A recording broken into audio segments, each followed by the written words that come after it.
Magandang gabi po. Tara, samahan niyo ako. Libutin natin yung Baybay Boulevard. Let's go! Dito tayo dadaan sa Baybay 5, Barangay Sungko, Borongan City. Ayan, binabaybay na natin yung Baybay 5 patungong Baybay Boulevard.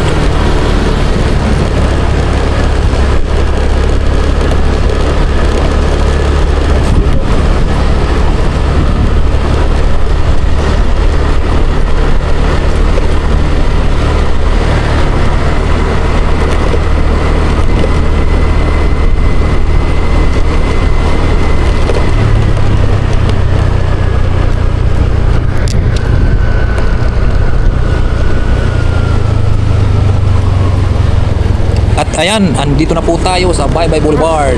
Yan, napakaganda. Maraming ilaw.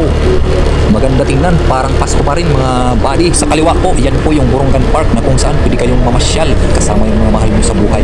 Sa kanan naman, sa mga paraghubog, mababagay dyan mga buddy. Pasyal kayo dyan. Marami kayong mapagpipilian para magliwaliw. Dito naman sa kaliwa ay matatagpuan po natin yung basketball court at tennis court kung saan pwede kayong maglaro kahit gabi na. Napakaganda at napakaliwanag ng lugar na yan.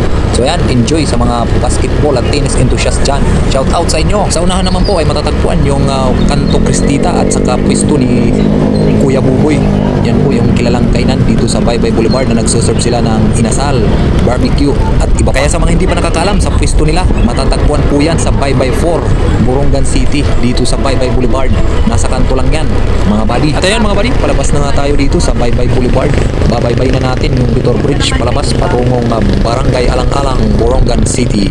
So ayan mga buddy, hindi na natin patatagalin pa yung video na to. Maraming salamat sa mga sumusuporta at nanonood sa ating munting channel. Ingat po tayong lahat. Hanggang dito na lang. Bye bye.